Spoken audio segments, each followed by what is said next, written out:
Our family of listeners is growing every week. Thanks for listening live and through all our digital broadcasting channels. Spread the word to your friends to join our weekly conversation. It's time to think about the Bible like you never have before. This is Christian Questions. Our website, ChristianQuestions.com. Here's Rick and Jonathan. There is no healer like the Lord our Maker. There is no equal to the King of Kings. Dr. Anil Kumar Sinha once said, "Speak your truth with compassion and care. Own your mistakes and weaknesses. We all have them, and it's far more honest to accept and face them than ignore or to hide them." Welcome to Christian Questions. I'm Rick, and this is not your typical Christian commentary as we look at Bible-related topics from a different perspective. You might say that ours is a long-term approach as we've been broadcasting the good news of the gospel for over 19 years. And I'm Jonathan, and that long-term different perspective has its basis in three things: godly principles, family values, honest dialogue, always done in a politically free zone. Rick, today is our 1004th broadcast, and we've talked the gospel with listeners on several talk radio stations throughout the eastern and central United States for many years. And we figured it was time to bring the good news to the whole world by way of podcasting, so here we are. We thank you for joining us today. This is a contact-friendly format, and we welcome your thoughts via email, website, Facebook, and our chat board. So let's get started. Jonathan, what's on the table today? This is going to be something. Well, Rick, our question is my gender your business? And our theme text is found in Hebrews chapter 12, verse 13. Make straight paths for your feet, so that the limb which is lame may not be put out of joint, but rather be healed. So, is my gender your business? As Charles Dickens opened his classic novel, A Tale of Two Cities, he wrote, "It was the best of times, it was the worst of times." He went on to explain the contradictions of his own culture. Well, here we are generations later, and we can easily say the same thing. Our culture is filled with wonder, technology, and advancement, as well as suffering, misunderstanding, and false narratives. One group of culture that finds itself right in the middle of all this is those who are transgender. For many, the idea of being transgender is not only foreign, but perhaps even highly doubtful. For others, being transgender feels natural and needs not only recognition but respect as well. This truly poses a dilemma of understanding and acceptance for many on all sides of the matter. So, how should we as Christians approach such a sensitive and passionate part of our world? Where should we stand? Why should we stand there? And how should we approach those with whom we may disagree? And Jonathan, as we get into this subject, as with every other subject, it's always our objective to choose an approach in a biblical and very relevant, practical way. We search out the original context of the scriptures that we cite. We try to find their true meaning and combine those scriptures with the pressing issues of our day to give you something to really think about. So again, the subject matter is my gender your business? We're going to spend the next 90 minutes talking about transgender individuals and what to do, what to think, and so forth and so on. And don't forget, simply go to ChristianQuestions.com and click Listen Live for the live audio and chat room. Chat with fellow listeners around the world, and we may even include your comments on air. And Rick, this is a very sensitive podcast that we're doing. So due to extreme sensitivity, emotionally charged and potentially graphic content of today's podcast, we encourage parents to use their discretion regarding the listening ears of their children. Okay, and Jonathan, this is a very unusual subject for us to deal with, and it's a subject that, frankly, I don't have a lot of natural understanding on. So I sought to find somebody who could help me interpret things. And it just so happened that my daughter, Emily Despierre, is an APRN, and Emily is with us for tonight's podcast. Good evening, dear daughter, Emily. Hello. How are you? I'm good, thank you. All right. So, you are in the medical field. Tell us what you do and just a little bit about your background. Well, I became a registered nurse in 2007. I did a year of medical surgical floating. Then I went to medical oncology for a year, and then I did 7 years in the emergency department as a nurse. I graduated with my master's and have been doing advanced practice nursing for the last 2 years. Currently work with adult geriatrics in nursing homes. So what is advanced practice nursing? It's a registered nurse who has their master's degree, and they are able to prescribe and diagnose and treat medical conditions. They practice under their own license, and they usually collaborate with a physician in a facility or doctor's office. Okay, so you're not a doctor. I am not. Okay, but you have that, you're sort of in the in-between place there. Yes. So I kind of badgered you about this subject, Yes, you didn't did. I? and you know, Emily and her husband Don are living with us in our house. Why are you living with us in our house? Just remind me. Oh, because a tree fell on it in October. So a tree fell on their house. They've been living with us ever since, as their house is being repaired. And so you've been a really easy target for me to badger. Very hard to hide from. Yeah. and this has been important because it helped me to get the information. So Emily is here today with us to give us two very specific things. First, she's going to relay medical facts, okay? Because as I was reading through things, I don't get them, okay? And second, she's going to make observations, personal observations on those medical facts. So there's those two pieces that she's going to bring to the table. So Jonathan, we're going to start each segment with a scriptural principle, end each segment with a scriptural principle, and then we're going to talk medical facts in between. So let's get started. Our basic biblical perspective from which we will need to expand is in Genesis 1:26 to 28. Then God said, "Let us make man in our image, according to our likeness, and let them rule." God created man in his own image. In the image of God, he created him, male and female. He created them. God blessed them, and God said to them, "Be fruitful and multiply, and fill the earth, and subdue it, and rule." Well, Rick, it's pretty obvious now that after 6,000 years since Adam was created, that sin and death would have taken its toll on the human family, both mentally and physically. Yeah, you know, you're making a good point with that, because what we are far from perfection, and the further we go, the more difficult it becomes, and things come up. And so this is an issue that we just need to understand and deal with. We are talking about transgender. What does it mean to be transgender? So let's start there. We're going to go to a YouTube video that does I think a reasonably good job of explaining some things in terms of what it means to be transgender. Let's start with that. What is transgender? Simply explained, educational videos and lectures. And then once we go through this little soundbite, just give us a sense of what it means to be transgender, and then what gender dysphoria is all about. Explain gender and what it means to be transgender. Meet Kayla. Her friend Adam recently came out as transgender, but she's unsure what that means. Adam, happy to explain, lets her know that first she must recognize the difference between gender and sex in order to comprehend what it means to be transgender.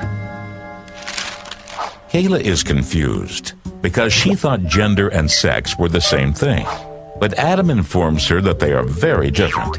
Sex is what everyone is biologically born as, male, female, or in some cases, intersex.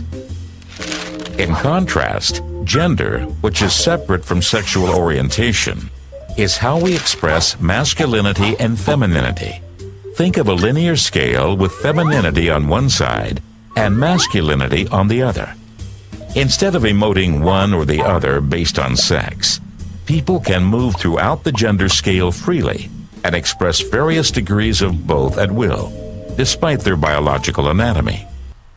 Okay, so we're going to start with just some basic, clear definitions. Now, there were some things in that particular soundbite that I know you certainly may take issue with. We're going to come up and deal with those as we go through our podcast today. So let's start. What does it mean to be transgender, and then what is gender dysphoria, and are those two things the same thing? Okay, so the definitions I got from a continuing education article that I did for just my degree, and it was from Clinical Care of the Transgender Patient, and it defines transgender as an umbrella term for those whose gender identity or expression is different than that typically associated with their assigned sex at birth. And this includes a myriad of different people: transsexuals, androgynous, cross-dressers, genderqueer, and the list is extensive. Gender dysphoria is a DSM-5 diagnosis, which is that stands for Diagnostic and Statistical Manual for Mental Health. Okay, so DSM-5. Why is it not a 4 or a 6? That's just the level of, that's just the name of it. Okay. It's probably just, they rename it every time they Got it. Okay. So currently we're in a DSM-5 for Got mental it. health Got it. diagnoses. DSM-5 is very specific to mental health in and of itself. This term is quantified as the distress and suffering experienced when gender identity and biological sex are not completely congruent. This is considered less stigmatizing than the original diagnosis of gender identity disorder. So they changed it. Okay, so they changed the name from gender identity disorder to gender dysphoria because it's less stigmatizing for the person who's suffering. Correct. Got it. Okay, so we got a sense of so would you say transgender and gender dysphoria are they the same thing? I mean, I think it's I think transgender is the feeling of wanting to be, or struggling with the words here, wanting to be or feeling that you should be dressing a certain way or acting a certain way, versus gender dysphoria should be, in my opinion, used as after you've been extensively evaluated by a psychiatrist who's licensed to do so and finds that this is truly something that you are suffering from or dealing with, and that is a diagnosis that's attached to it. Okay. So it's more than just a feeling. So transgender is more of a sense of where someone is. Gender dysphoria is more of the diagnosis. Right. Got it. Okay. All right. So that's a place for us to start. Now, one of the things that I think is really important, I'm going to take a left turn here for a little while, Jonathan, because this is important. And part of my own understanding of this whole gender issue and how to grasp it came when you and I were talking about some issues, and I was badgering you, as a dad usually does to his daughter, and saying, well, why? And you mentioned a phrase to me, a medical phrase, and I stopped and said, well, what does that mean? And then you went into this whole lengthy explanation, and it really rang a bell of clarity in my head. The medical phrase that you said is, pain is what they say it is. Give us a sense of what that phrase means and how it came to be in the center of the medical world. So, I mean, I can't tell you exactly when it started, but I graduated in 2007, and one of the things that we were taught as a new graduate nurse was that pain is considered a fifth vital sign. Now, vital signs are your heart rate, blood pressure, temperature, pulse, respirations, things that can be physically, objectively quantified. Versus pain is very subjective, and we were really enforced that if someone says their pain is a 10 out of 10, you're not allowed to really doubt that or say, well, I don't believe you, that you have to take it for what they're saying it is. So you're taking it like you would read a heart rate. Correct. Got it. So the problem with that, especially when you worked in an ER, is people would be under the impression that if they said their pain was a 10, even if it maybe wasn't, or under your impression that it wasn't, they would be seen quicker or whatever. But medically speaking, doctors were getting surveys done by their patients, and it was finding that patients were complaining that their pain was not being addressed. And so then opiates came into play, and it was a big push to prescribe a lot of opiates to address the pain levels that people were complaining of. And as we all know, we now have a large sum of opiate distribution, and it's a crisis with addiction, selling, overdoses. People would lose their prescriptions so they could sell prescriptions. And now the DEA is coming down really hard on prescribers. There's very strict limitations. Being a prescriber, you have to register, and they monitor how much opioids you're now distributing. Okay, so what happened with this, and I think you had mentioned to me at one point, it was started around 2001, and that the opioid usage and abuse has gone up, you said, it's like 500%. 500% in the last 18 years. And you look at that and say, well, why? And because pain is what they say it is became that fifth vital sign, and it became, instead of an observation of the doctor, it became the will of the patient rather than the vital sign being read. And folks, if you look at that idea of pain is what they say it is, and take that and just expand it to the rest of our world. we are in a place where we don't want our children to have to suffer. We don't want our children. Nobody wants their child to be defeated or to go through difficult things and all of that. We're opposed to saying no to our children at this point in time. We're opposed to letting them feel the pains and the rejection of life. We've not taught them how to win with grace, how to lose with dignity, or openly listen to other perspectives. And as a result, pain is what they say it is. And if they say, I can't do it, we say, oh, it's okay. And let's just put that thought on the back burner as we go through and try to uncover this subject of understanding what it means to be transgender and what the medical facts are, in relation to it. Now look, transgender is a thing, okay? I want to make sure that we're clear before we get too far here. Jonathan, Romans 3:23 is, I think, an important scripture here.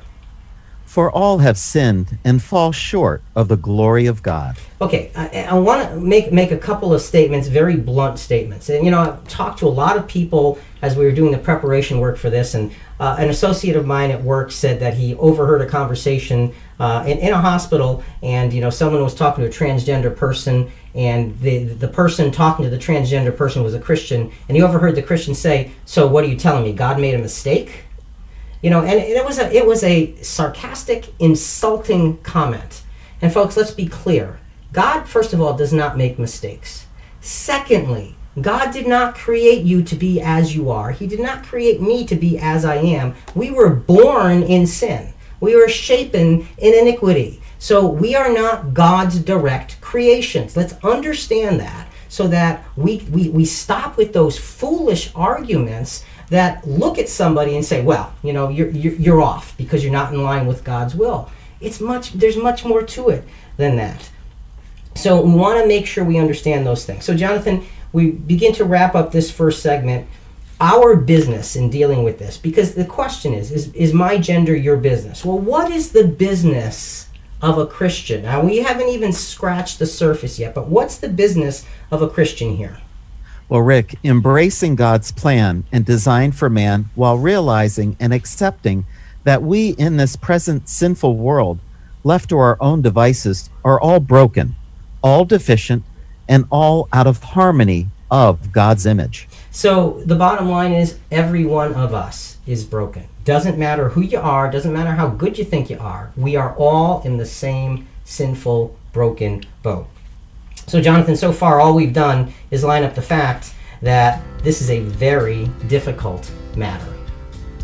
Absolutely. So let's focus. As we talk about being transgender, a major question is, where does medical science weigh in?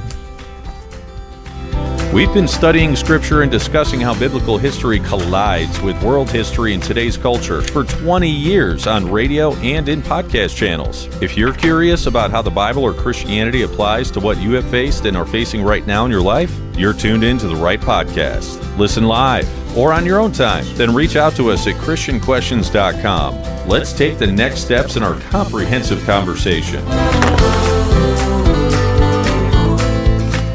With any major debate on any issue, defining the crux of the matter is vital, and clarity in understanding the details and mechanics of gender fluidity is no exception. We need to look carefully at recent studies, trends, and conclusions to determine what information is medically worthy of building a foundation upon, and this is not easy. And I want to stress the idea here is we want to try to find out what to build our thinking on. Going into this, Jonathan, one of my challenges was I want to go into this without preconceived notions and ideas. I want to understand the medical science. I want to understand biblical principle. And by understanding both of those pieces, I want to be able to say, okay, here's what I stand for and why. Biblical principle for me, medical science, those two things really, really important. So let's get back to another scriptural principle as we begin to get into the medical science part here. Seek diligently for that which is not just good, but that which is godly good. And I don't know if you noticed, Jonathan, but we've been using that phrase, godly good, a lot. We really have. Yeah, and go ahead.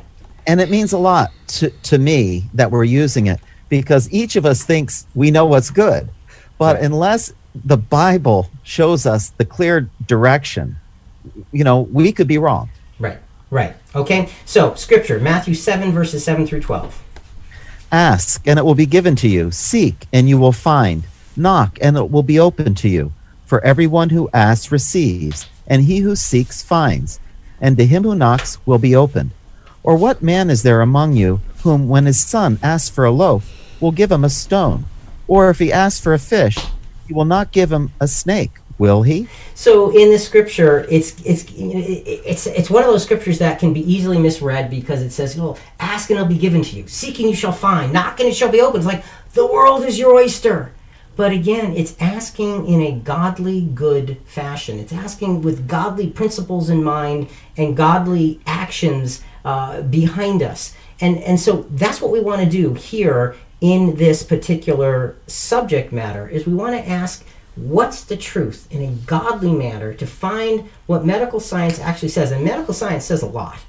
And then put it to scriptural principle, and then stand as a true Christian with Christian love and understanding for those who suffer. And make no mistake, Jonathan, there are a lot of people who are suffering through a transgender crisis in their beings. And it's not the kind of thing that we should just look at and say, so what? That's just should not be us. And Rick, discussing the truth, the best way in social media to do that is go to CQ Bible Podcast on Facebook, CQ Bible Podcast on Instagram, CQ Bible Podcast on Twitter, and CQ Bible Podcast on YouTube. CQ Bible Podcast, that's the key. Okay, we're going to go to another soundbite, and I'm going to stop this one in the middle. There's several pieces to this we're going to go through in a couple of segments. What does the transgender brain look like? This is from D News. And we're going to stop this just after 32 seconds or so of the soundbite because I want to make a comment, and then we're going to get into a study, and then we're going to get into two more studies that they cite. Folks, let's let them set the groundwork, which I think is really important. Hi everyone, Julia and Julian. Transgender means a person identifies as a gender other than what they were assigned at birth. Cisgender, on the other hand, are those who identify as the same gender they were assigned at birth. Unfortunately, being trans is a much more difficult path than being cis. Transgender individuals face a world filled with violence, erasure, and ignorance. But by being true to themselves, they open up a road for so many others to follow. Still, why would anyone purposefully subject themselves to a life of difficulty? Well, it's not a choice. It's who they are, and science can back that up. Okay, it's who they are. Science can back that up. We're going to get into all of that. But the phrase was a world of violence, erasure, and ignorance. They need to be true to themselves and open the door for many, many others. This is a phrase that is basically saying they face an uphill battle, and that's true. There's no question about that. And they're describing that uphill battle as a world of violence, erasure, and ignorance. I want to just pause on that for a moment. We're going to come back to that later on in the broadcast, because when we look at medical facts, we want to match those medical facts up against such a phrase. So, okay, we're going to get into the first study now. Okay, so here it comes from again, this is from D News. Study published in the Journal of Neuroscience identified networks in the brain associated with gender. Using diffusion-based magnetic resonance tomography imaging, the researchers looked at the brains of people who are transgender as well as female and male controls. They found microstructures or connections in the brain that differed significantly between the male and female subjects. However, the networks in the brains of those who identified as transgender seemed to take up a middle position. The researchers also found a link between these networks and the amount of testosterone in the bloodstream, suggesting that sex hormones affect how these structures form in the brain, which is supported by earlier research. Okay, so they're talking about the brain of a transgender person, according to this particular study they're citing, looks different. What's your response? Does it look different? How do we understand what that means? So, excuse me. So we actually were able to obtain this study that they were talking about. It's published by Scientific American. And one of the things, I had to do a thesis for my master's, so I did a lot of research. And with research studies, you look for double-blind best possible, which is very difficult in this type of situation. You look for a very large amount of people, because you want, the bigger the population that you can observe allows you to get a general sense for general population. And you want it peer reviewed, and which is, other medical professionals reading through it, editing it, and correcting or saying, this is where you need improvement or whatever. So the Scientific American study that they are citing was very, very small. It was 24 females, females to male, and 18 male to female scans. And they did do before and after sex hormone therapy. The biggest thing that I find in this study is if they actually read it in its whole entity, they would find that the study in and of itself says that it's not conclusive.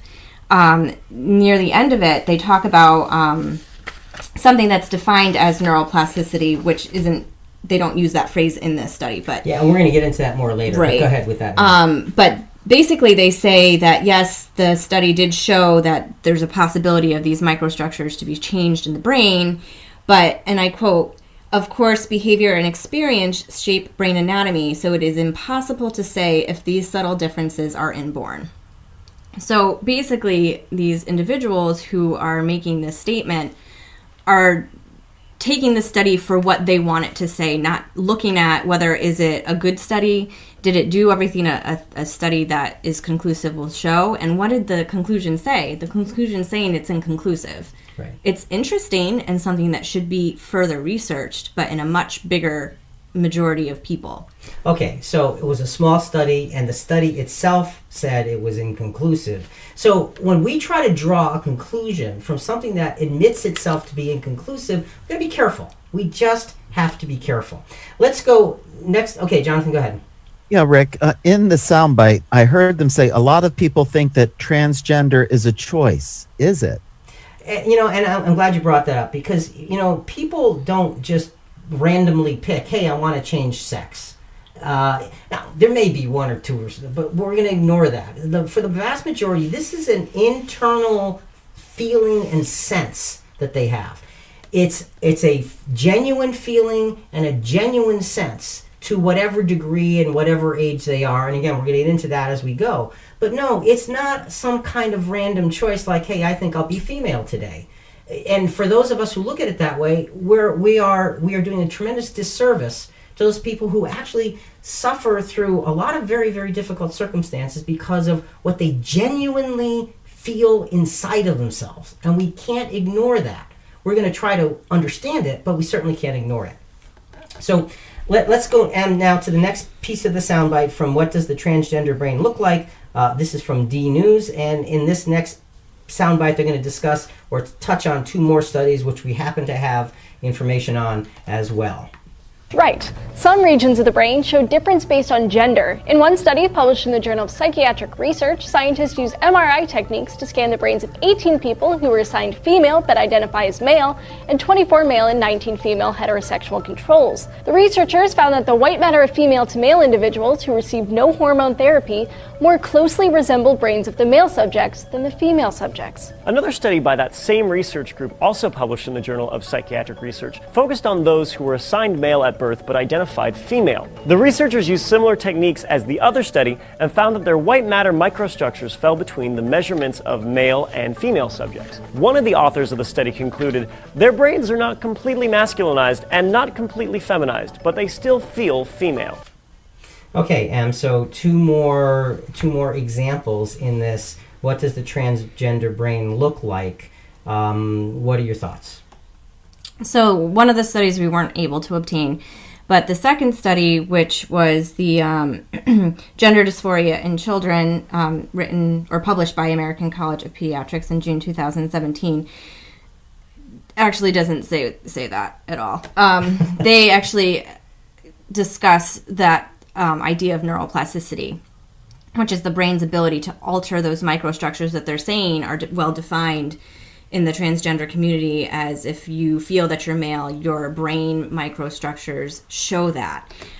Okay, let's pause there for a second. So for those who say that they are transgender, what we're talking about is the brain, these white matter. I have no idea what white matter is, but I know it matters, okay?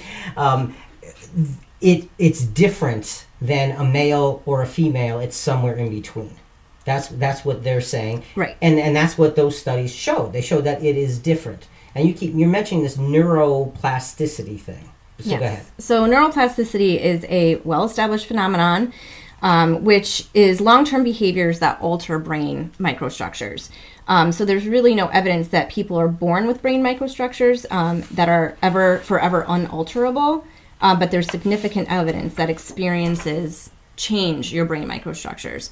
So this would be more of a nature versus nurture sort of situation, where does your environment control and change, if you're being exposed to wanting to be female and you're male, and you're doing it often enough, your brain will conform to believe that.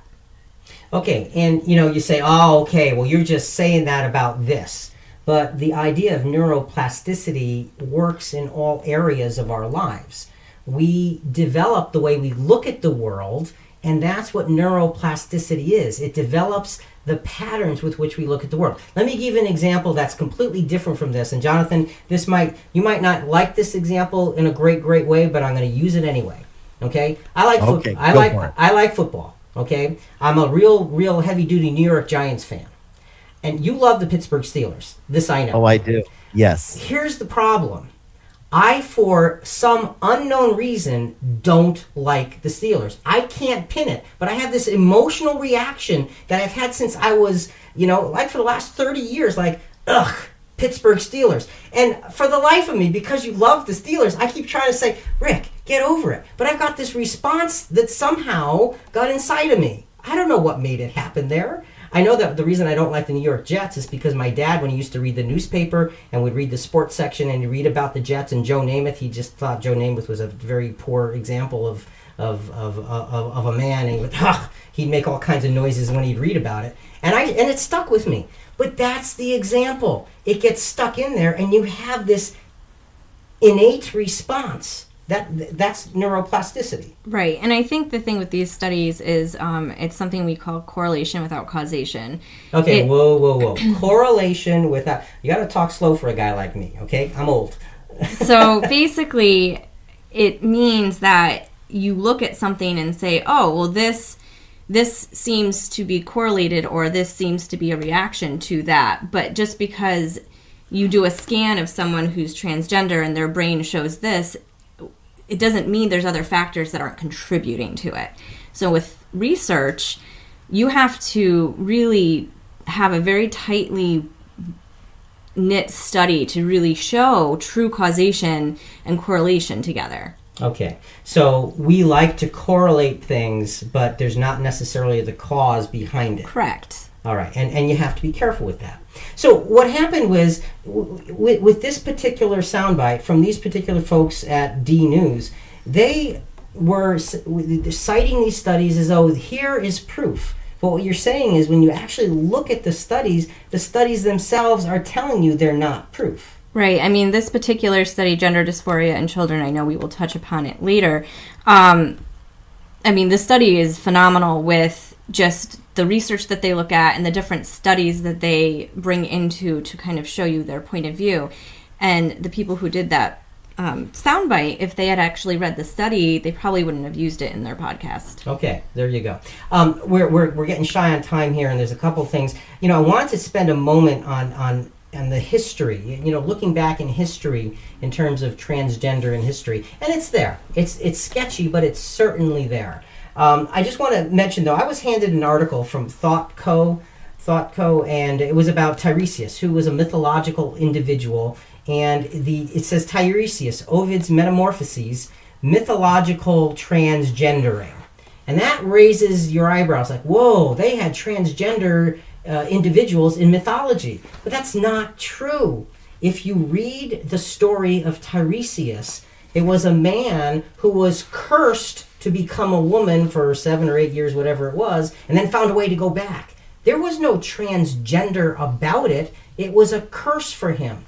And Jonathan, what we do is we take things and conveniently, what was that phrase, causation?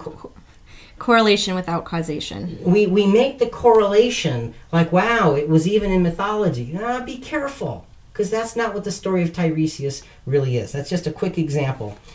Jonathan, just give us, there's a couple of really important websites that we want to just draw everybody's attention to. Yeah, absolutely, Rick. The first one is www.sexchangeregret.com. Sexchangeregret.com. And the second is www.waltdisney.com. waltheyer.com. That's WALTHEYER.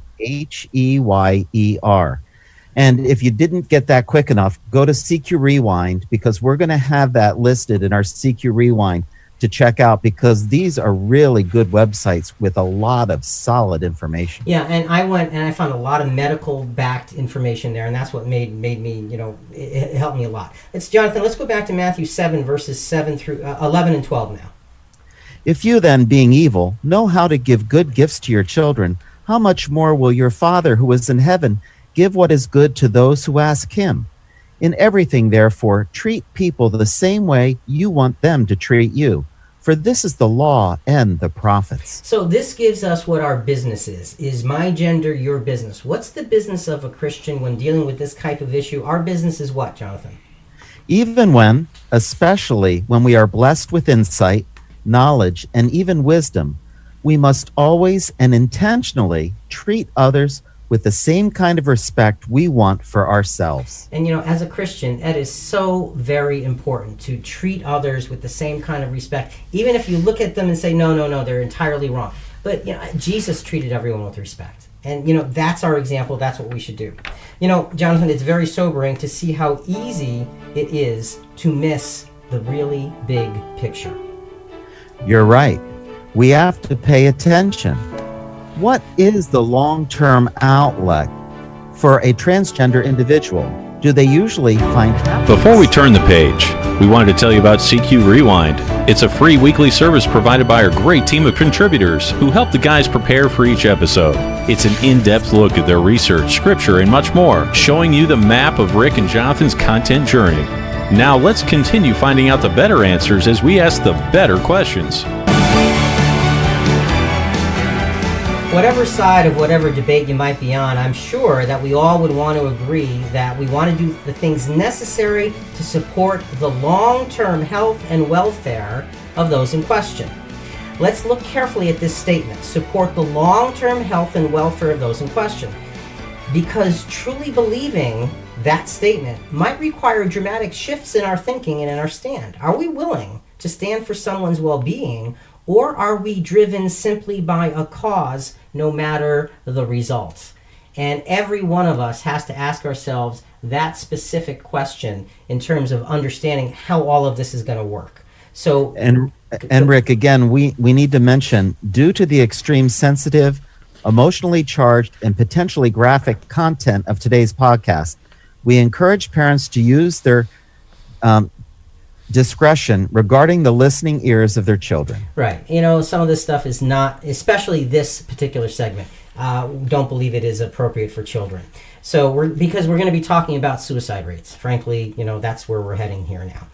Jonathan, a scriptural principle as we approach this next part is what?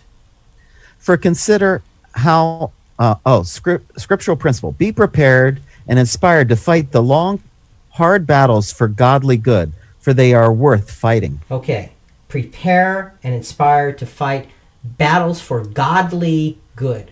Godly good. And there's a reason we keep using that phrase, Hebrews 12:3.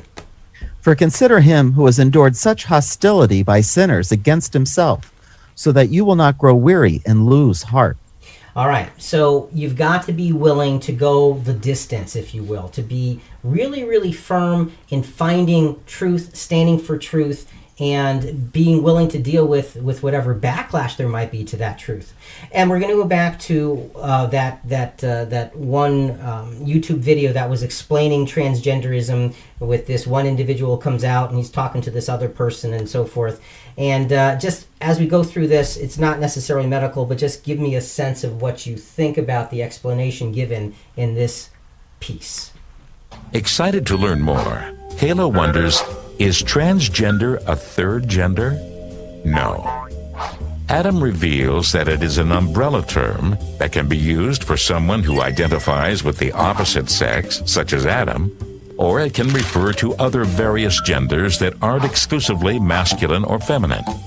This includes bigender, people who identify with two genders, pangender, people who identify with all genders, and even agender, people who are genderless.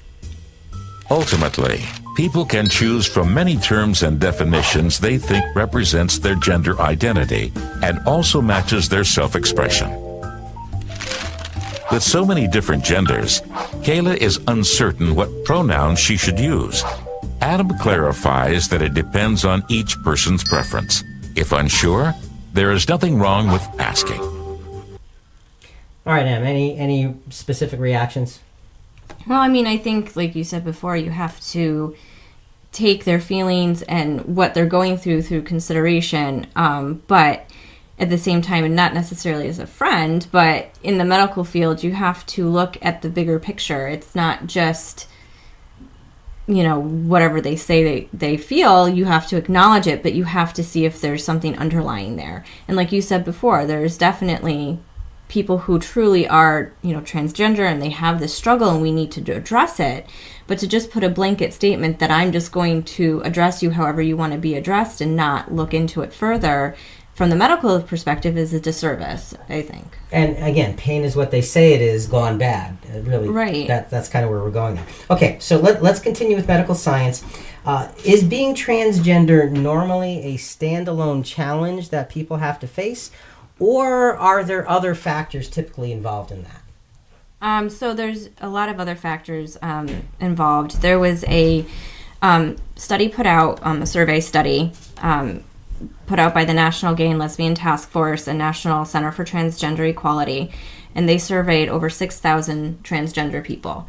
And this survey was a 70-point question survey, and the results were very saddening and very astounding. One of the things that they said is that a lot of transgender people have a lot of medical and mental health comorbidities, or in other words, other diagnoses that go with it, hand in hand. So a comorbidity is another diagnosis. Correct. Got So it. like you could have hypertension and diabetes. Okay. If you're diagnosed with diabetes first, your comorbidity is hypertension. So, of note, some of the things that people were generally diagnosed with were anxiety, depression, conduct disorder, oppositional defiant disorder, autism, narcissistic personality, substance abuse, and dissociative. That's just, kind of the major ones that I noticed. And then on top of that, the particular study was to look at the suicide rates, or suicide attempts, shall I say, in the transgender community. Okay. Pause for a second, because I want to put a space between that.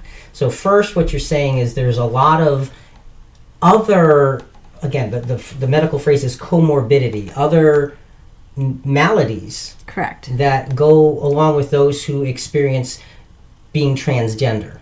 Correct. And it's not 100% of the time, but they found that there was a good percentage that had also mental health comorbidities. And I think it was like 60-something%, if I remember right. Yes, okay. It was a large number. Okay, so with that in mind, now let's focus on the suicide situation. And folks, this is where you really have to pay attention. This is where it gets very, very serious. Em, talk to us about suicide amongst those who are transgender. So just to put it in perspective,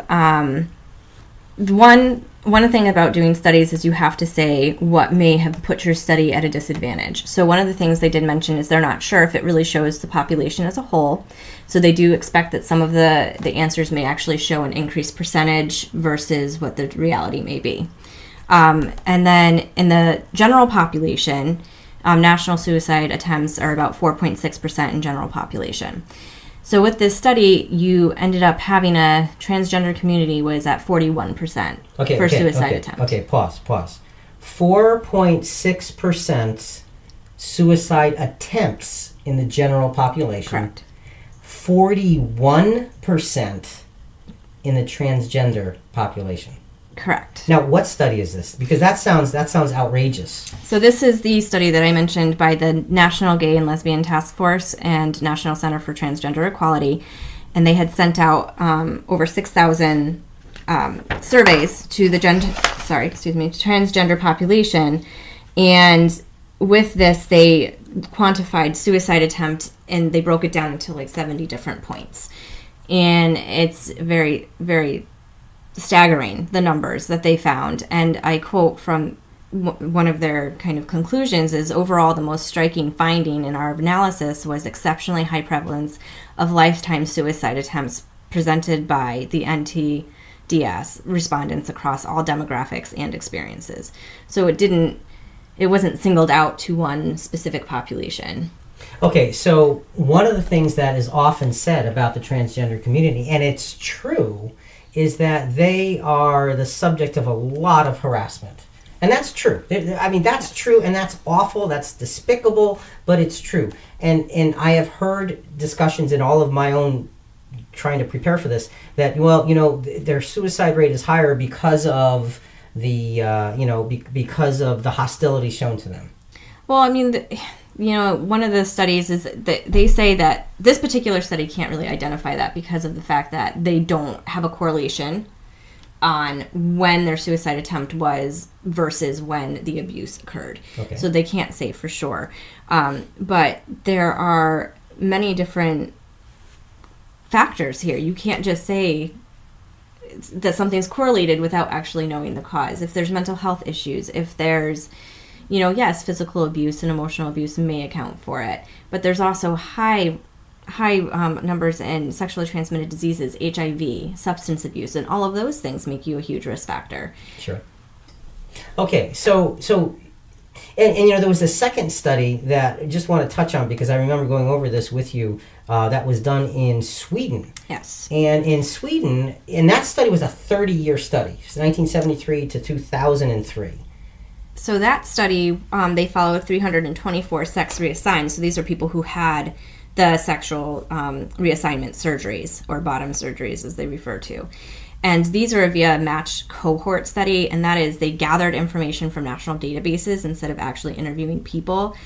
So it was double blind and no dropouts. Because they have a very high dropout rate with anybody when they're trying to study transgender communities. There's a very high we're going to touch on that later. But. So it found that the mortality or risk of death was higher in the sex reassigned group, higher risk of suicide attempt, higher risk of inpatient hospitalization for mental health. And they're concluded, and I quote, "Even though sex reassignment alleviates gender dysphoria, there is a need to identify and treat co-occurring psychiatric morbidities in transsexual persons, not only before but also after sex reassignment." The author points out that a lot of other studies that they had quoted to use as a basis for why they were doing the study had a high dropout rate, and that's why the studies were inconclusive. So the bottom line, though, is that study with the 6,000 individuals reveals a 41% attempted suicide rate. Correct. 41%. I just can't get my head around that. And that's number. self-reported suicide rates. Okay, so self-reported means yes, and this is what I tried to do to Correct. myself. Versus, okay, and there may have been those who... And it doesn't include successful suicide. Right, because obviously they don't report. Correct. So it's such a massive number compared to the general population. Folks, we got to ask ourselves, what is this? What can we do about this? How can we be a positive influence? Because that is just way beyond the pale. Want to move on from suicide. We're going to keep coming back to those numbers, I think, as we go further. Another piece of the soundbite of what transgender simply explained, educational videos and lectures. The guy is explaining, and again, he's explaining in a very simplistic way, and we're using this simplistic approach because it gives you a sense of a little bit of understanding, but it also gives you a sense of what the normal dialogue on the matter is. Listen carefully to this next piece, and then we're going to go into standards of care from there.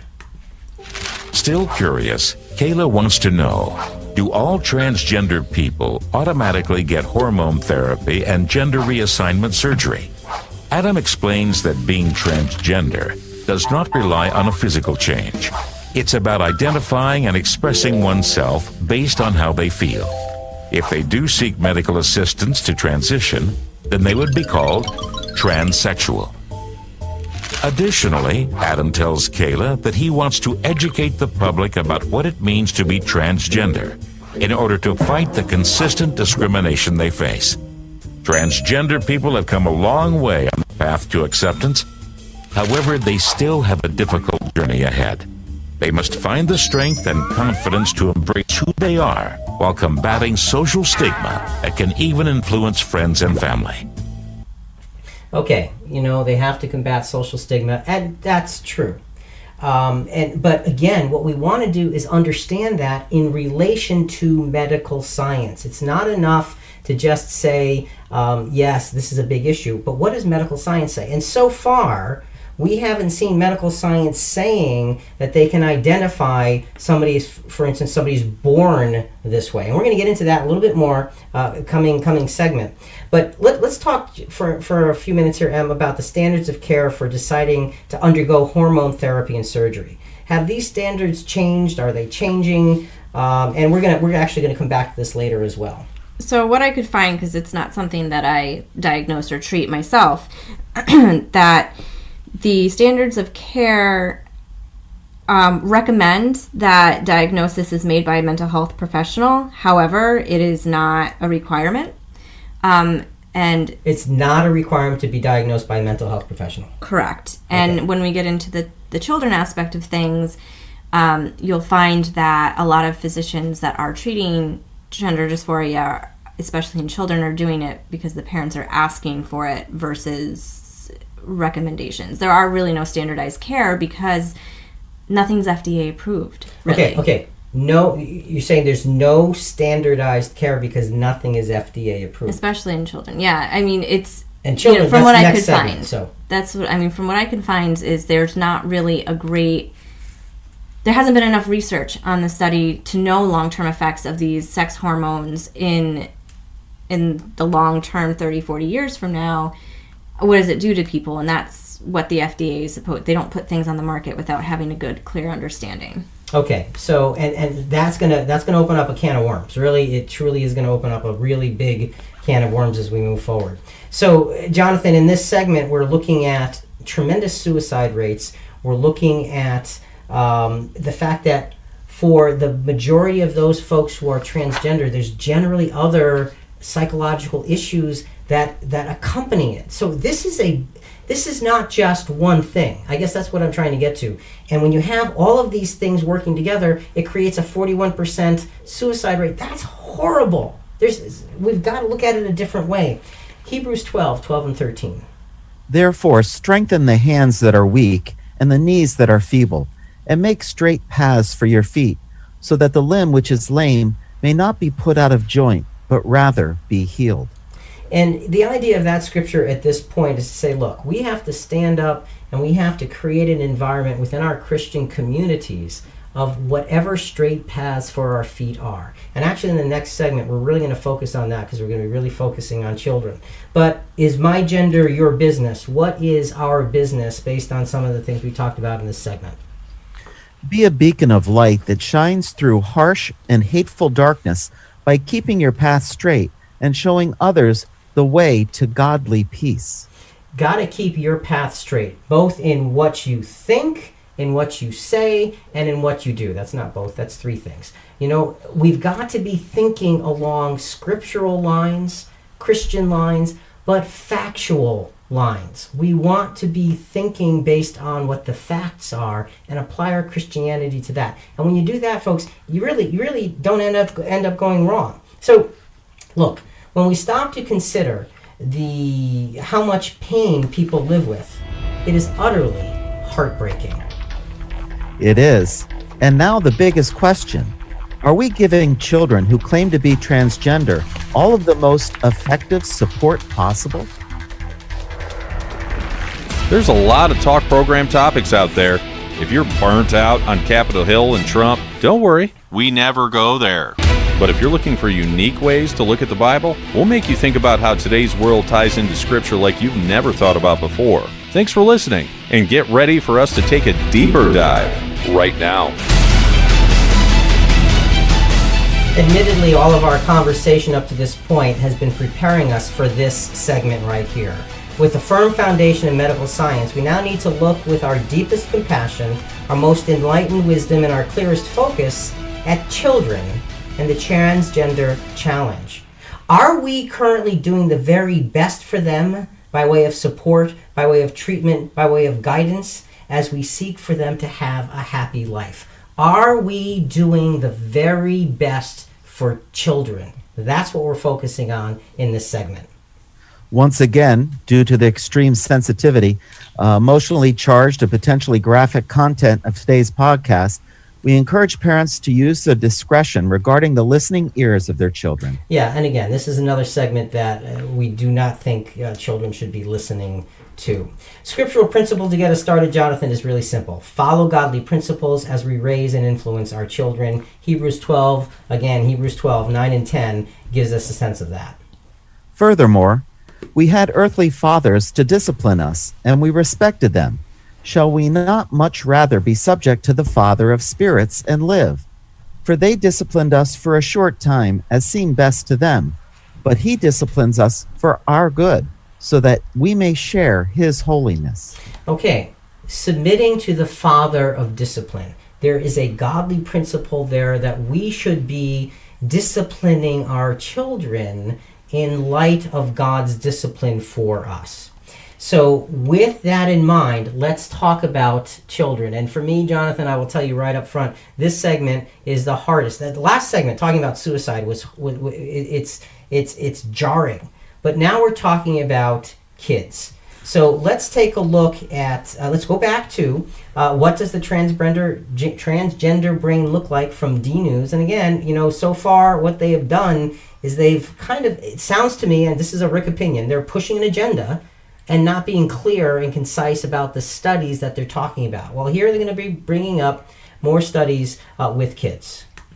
And if it's a matter of brain wiring, a lot of kids would know early, and they do. And one study published in the Graduate Journal of Social Science found that 76% of participants knew they were transgender before they left elementary school. A small study published in the journal Psychological Science found that kids as young as 5 who identify as trans showed a consistency in gender identity across various measures. I actually saw Laverne Cox speak at an event at Rutgers, and she said exactly the same thing. The researchers asked 32 transgender kids aged 5 to 12 questions about gender, and under the implicit association test to see how kids identify with various things. Using the IAT, the researchers could see how quickly the kids associated gender with the concepts of me and not me. It's a fast test, so they don't have a lot of time to think about it, they just respond. The researchers found that the kids' responses were indistinguishable from their cisgendered peers. The transgender girls responded the same as cisgender girls, and the transgender boys responded just like the cisgender boys. The researchers concluded that their study provided clear evidence to support that transgender children are not confused, delayed, pretending, or oppositional. They instead show responses entirely typical and expected for children with their gender identity. Okay, so they're saying these children are not delayed, confused, and so forth. They really know who they are. What's your response? Medically, where do we go with this? So to look into that, one of the articles that we used is written by a pediatrician who sits on the board for American Pediatrics. And in all of the research that they do have prior to today's push of hormones is 80 to 90% of children who were directed to associate by their own sex, who thought that they were transgender as a child, grew out of it. So even if these 5-year-olds are saying, I feel like a boy or I feel like a girl, 80 to 95% of them, if reassociated with their gender, grew out of that feeling of wanting to be a boy or a girl. Okay, 80 to 95%. Correct. Article by Michelle Cretella. She's written actually several articles that we reference here. The study Gender Dysphoria in Children and the Suppression of Debate, an article by Michelle Cretella in 2016. And again, folks, we have the references here. Seek your rewind, the full edition. If you don't subscribe, please do. Get the references, read the articles, read the references to the studies yourself. Don't take our word for it. Read what medical science has said. And instead of us looking at wanting something to be true and trying to find something that makes it true, let's look at what medical science has told us up to this point. Okay, so 80 to 95%, that's an enormous number. Correct. And I think the interesting thing is that when they have children who are introduced to hormones, that percentage goes down significantly when they are told that, yes, you are a boy or you are a girl. versus what their biological sex is. So in my medical opinion, you're looking at nature versus nurture. If you're nurturing someone to believe that they are what you are telling them as a child who can't really comprehend, and giving them hormones to make their bodies not do what they're supposed to be doing, it's not surprising that you're going to see a decrease in change of mind as they get older. Neuroplasticity? Neuroplasticity. Okay, correct. neuroplasticity, again, where we form the thinking of children. And folks, look, we do that as parents, as friends of kids. Look at your life, look at the way you react and respond to things, and think back. And there are things, just like my dislike for the Pittsburgh Steelers. I don't know where it came from. I've tried really hard to get rid of it, but it's still there. Why is that? It's because something along the line sunk in. Don't know what it was, but that happens to all of us. You know, I have a Christian friend that I was talking to recently about this whole issue, and I will say that she's kind of sort of in my general age bracket. Okay, been around for a few years. Gone around the block a few times, and she said, Rick, when I was young, I wanted to be a boy, and she explained that. She had boy neighbors on both sides and would always play with the boys, and she'd like to play with the boys, the toys that they played with, and climb trees. And she said that she didn't want the dolls, and she told her mom and dad, I don't want girl toys. I want boy toys. I want trucks and things, and I want to build roads and do all that stuff. Now, if she had lived today as a kid, perhaps her parents would have looked at her and said, oh my goodness, look at that. She is transgender. She was just left to the normal vicissitudes of life and grew up to be a very well-adjusted woman. And there was never an issue, because that's what kids do. And I guess my question here is, are we pressing our children into an issue, or are we following nature? Is this biological? I'm going to go with no. And why would you do that? It was very interesting. I had actually never really thought of it this way when I started looking into this. But the article written by Michelle Cretella goes into a study that was done on 110 sets of identical twins. Now, identical twins are often used for science studies because, just like it says, identical DNA. So if it's something biologic, if one twin has it, the other one is going to have it 99% of the time. And so they looked at 110 set of twins, and to see that one was definitely transgender. At least one was transgender in 110 sets. Right. Okay. To see if it was congruent on both sides. And it was only 28% were both transgender, which, it's a smaller study, but in that sense, when you know that identical twins share the same exact genetics and they're exposed to the same hormones, because I know there's a whole issue on whether testosterone has something to do with, development in the fetus. It pretty much says that it's not founded in rigorous science, that it's not biologic. Okay, so now that's important. And another sense of this is Medicare and Medicaid. I read in one of the studies will not support hormone therapy because there's not enough evidence to show that it actually works. Correct, especially in children. Right. Right, in children. I should focus on that. Yeah, I mean, in children, it's experimental, is to put it lightly. It's if you are a cancer patient and you want nothing's working for you and you want to participate in an experimental drug, there's regulations. It's monitored. Sometimes you're compensated. Sometimes you're not. But I mean, it is very, very strictly regulated. And these medications are not. They're approved for children who go into puberty early. Okay. Girls who start puberty at 8 or 9, 5 or 6. And they use these suppressants to stop and then take them off around 11 or 12 so that their bodies can naturally So they're on those things for a very short time. Right. And then when your body's supposed to start going through puberty, they take you off of them. And unfortunately, there's no studies that really look at what these do in the long run. There's not a single randomized trial for these hormones. And that is, there's a lot of damage that can be done with that. They're not FDA approved. And like I mentioned before, in this article, she mentions that a lot of the doctors are admitting that, well, they're doing it because a lot of parents are requesting it. And that's... Pain is what they say it is. That is not how you do medicine. So folks, let me put this in a perspective for you. Suppose your child is ill, and you say, okay, this is a serious illness. And you go to a medical professional, and they say, okay, there's 2 courses of treatment. One, you have an 80 to 95% chance that they can be cured. That's one course of treatment. The other course of treatment will bring you to a 41% chance that they will try to kill themselves. 80 to 95% chance of cure, 41% chance of trying to kill themselves. As a parent, if you didn't know anything else, which course of treatment would you choose? And of course we'd say, well, duh.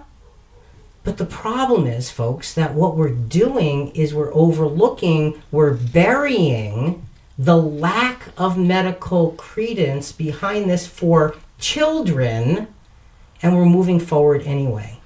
And I think it's just, sorry to interrupt, just to know is a Dr. Zucker, who was a long-time activist for pre-pubertal children, believed that it was best served to them to align them with their anatomic sex.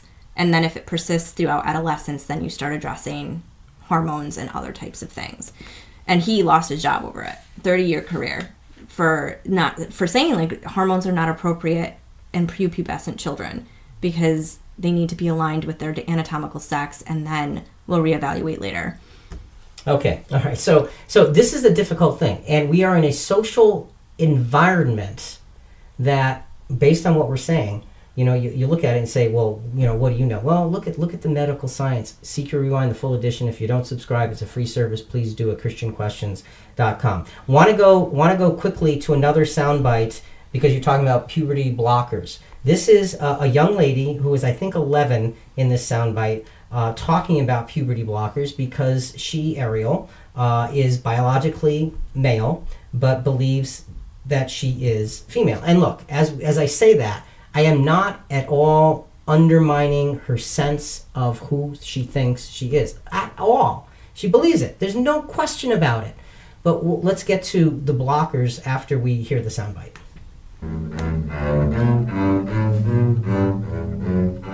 The hormone blockers, they give me a space where I can really feel completely just sure of myself, and I can just have that little breathing space before I enter puberty. And you're just in this nice little world where you're still like a child, and it's just great before you develop.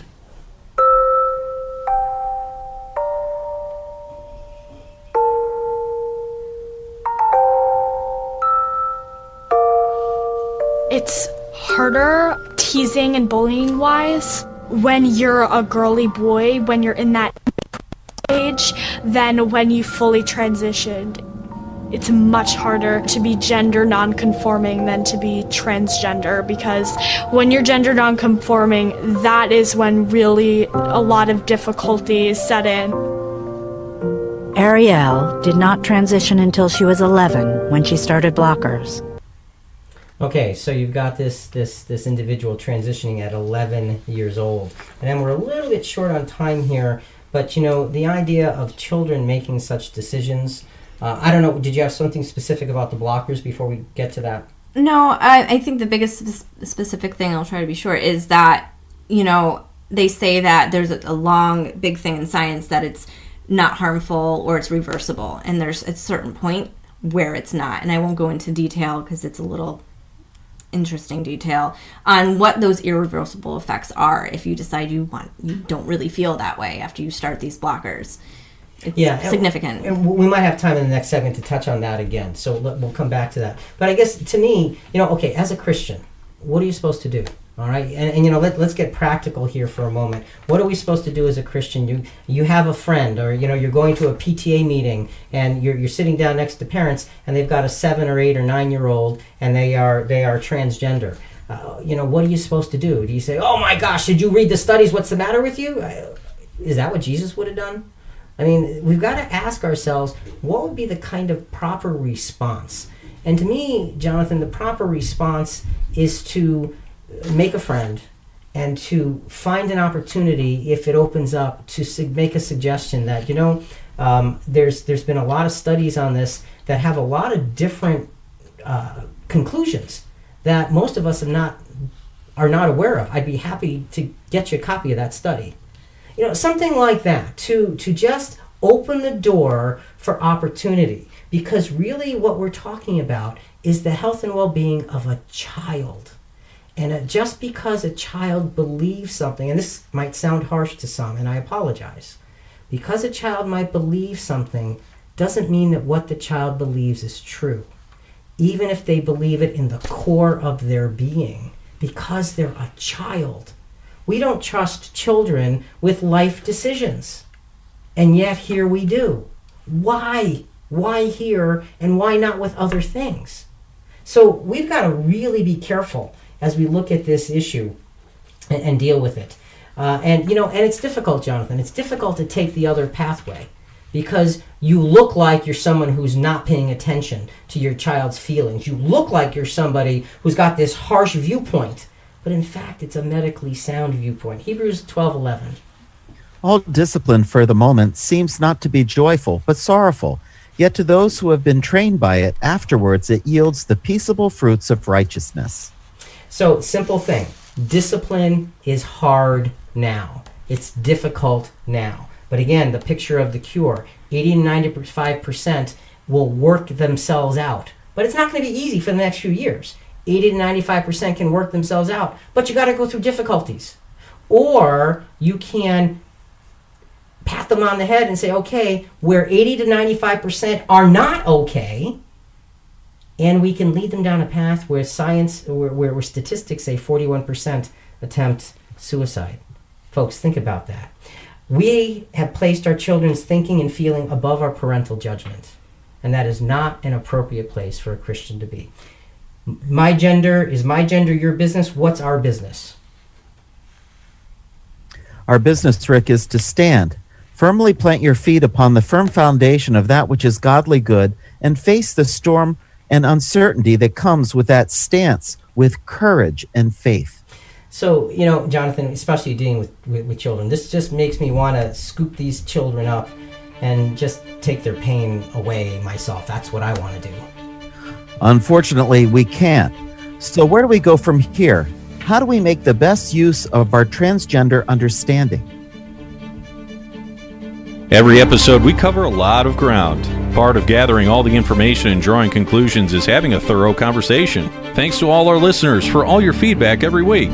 Rick and Jonathan want to hear more comments and questions. Talk to us at ChristianQuestions.com through all our social media channels and download our app by searching Christian Questions in your app store. Now, since we have puzzle pieces everywhere, let's put those pieces together. This all brings us to the classic now what scenario. As we approach that pointed question of where do we go from here with what we understand medically, we feel a need to throw one more curveball into the equation.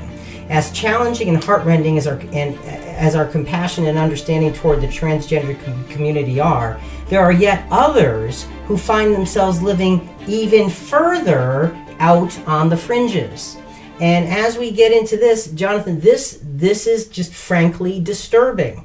And what we're going to get into an area that a lot of people have never even heard of, but yes, it's a thing. Before we go there, scriptural principle here is what?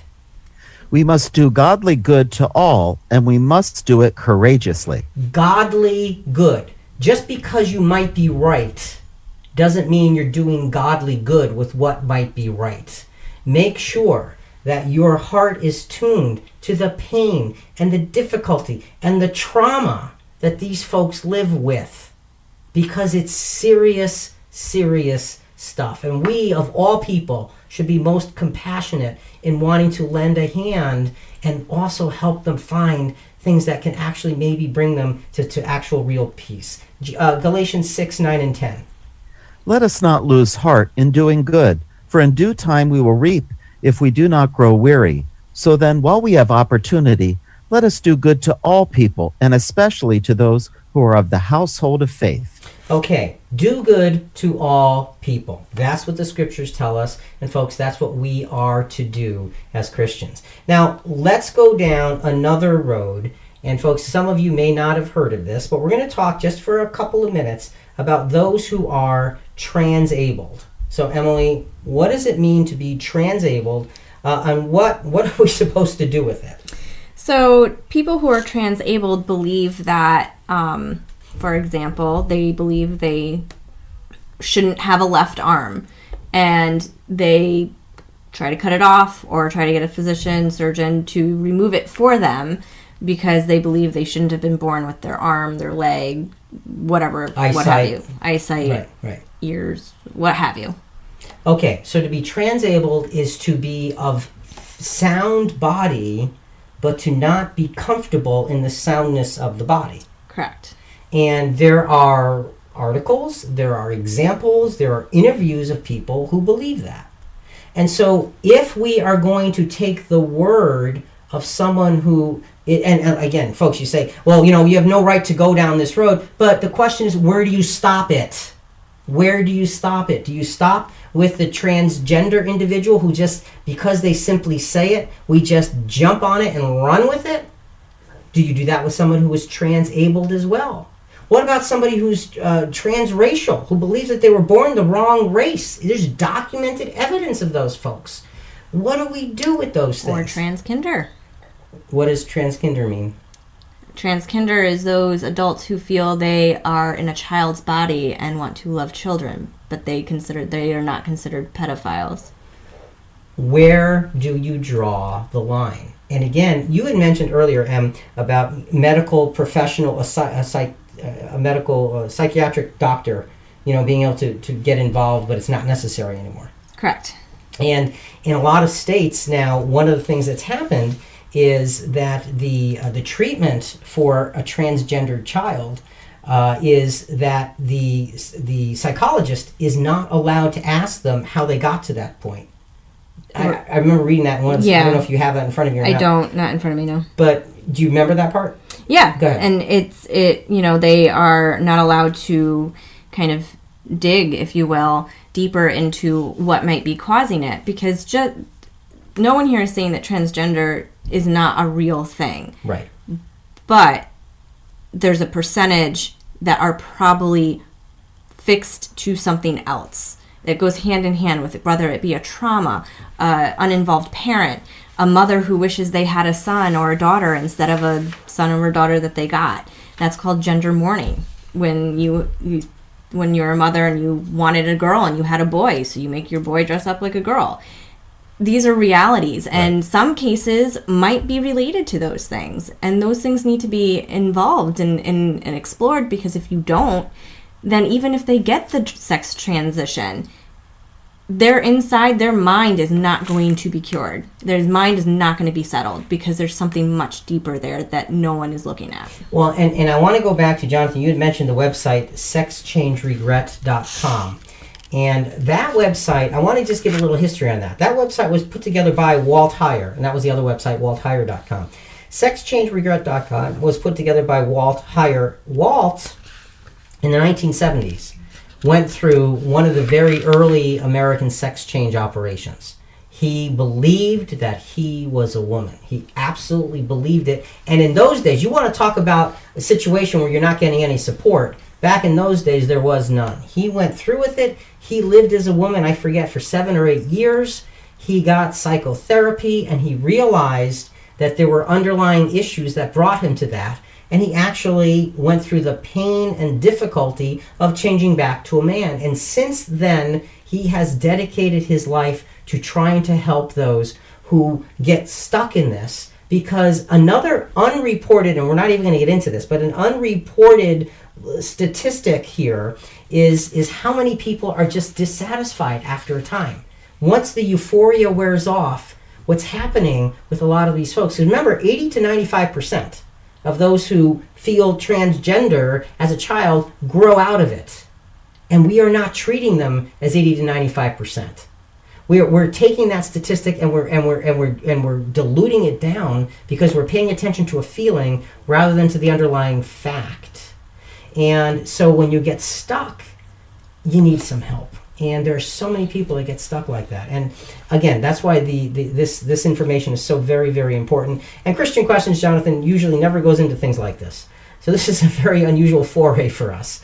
But folks, the reason we're doing it is because the bottom line is, look, we're all human, we're all broken, we're all imperfect, we all suffer, we all have things that we have to cope with in our lives. This is a particular issue that has grown dramatically in the last few years. Remember, how many centers were there? Do you remember? 24 centers? Yeah, I actually had that in front And then of it me. moved to 40. Yeah, so it was 23 centers, and then it went up to 40 centers.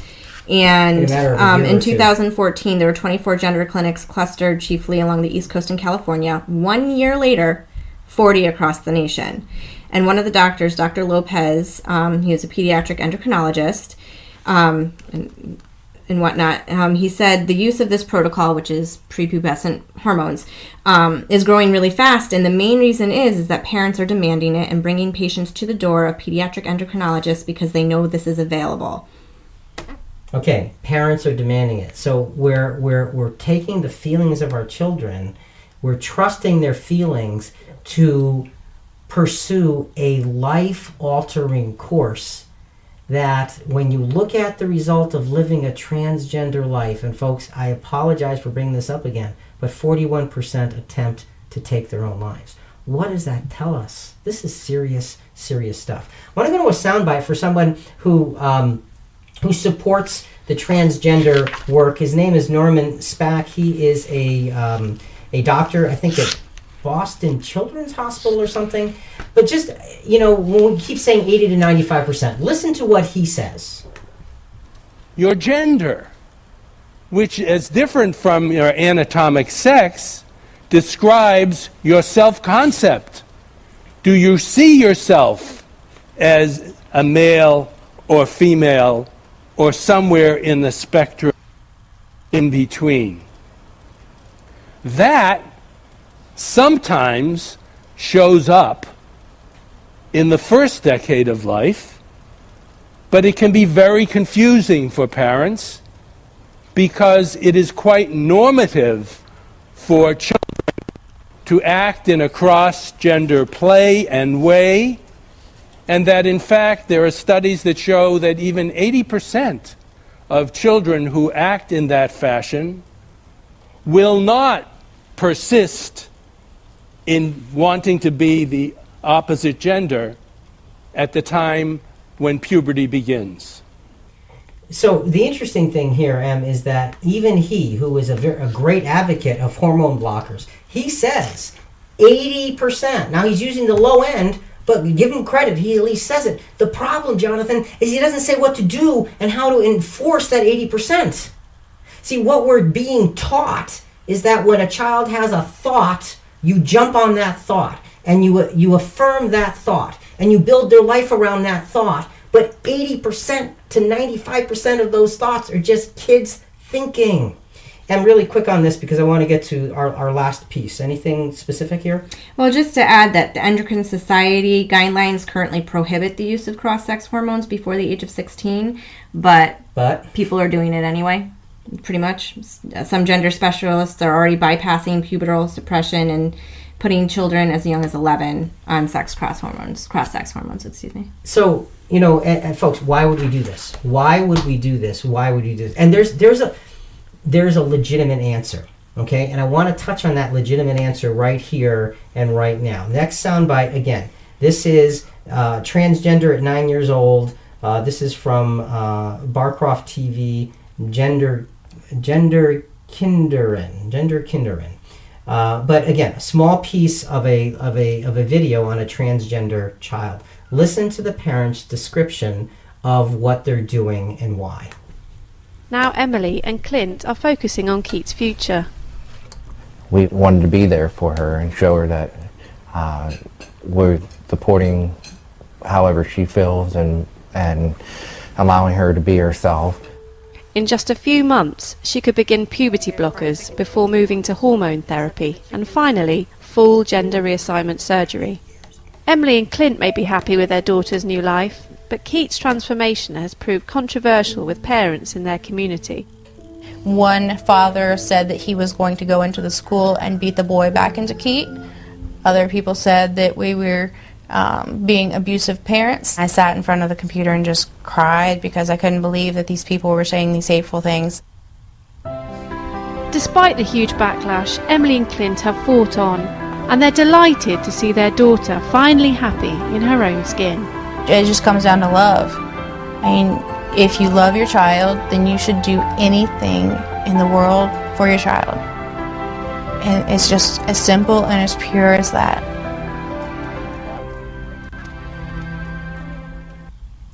Okay, Em, I'm going to put you on the spot with that one.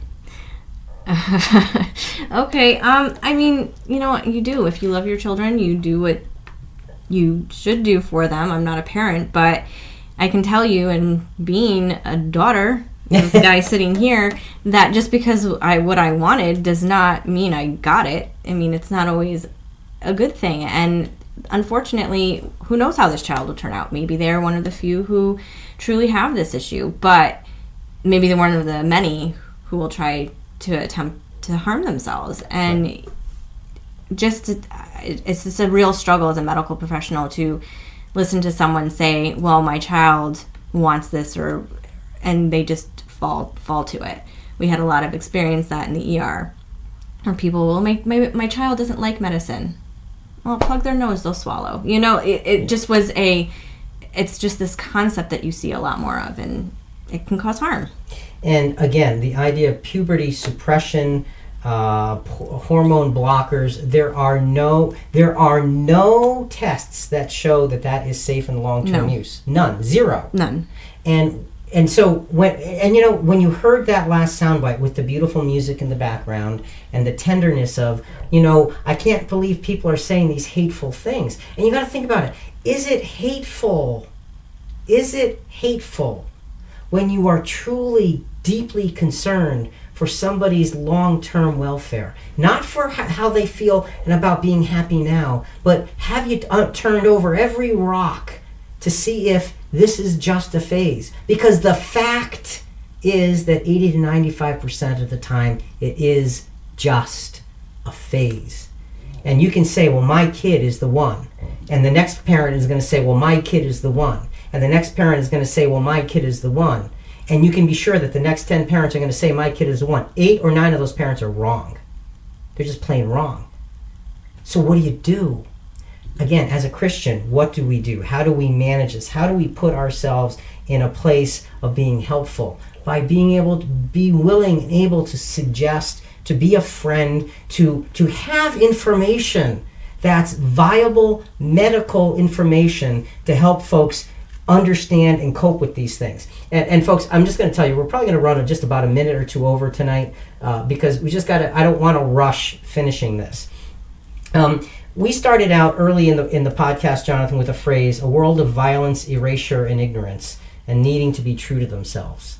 And I submit to you folks, as we begin to wrap this up, that are we creating, by wanting to help without looking at it from a different perspective that is medically sound, are we creating a world of future violence for our children, of erasure of what they are, and of ignorance because we love them? And love is such a good thing, but if it's not based in righteousness, it can be such an empty thing.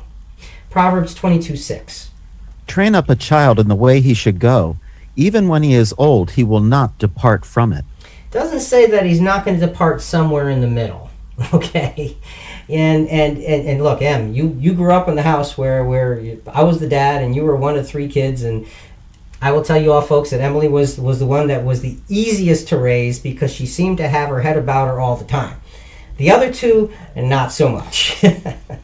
But, you train up a child in the way they should go, and later on in life, they're going to look back and see the discipline and be thankful for that. Love without righteousness is only a topical painkiller and a Band-Aid to cover a festering infection.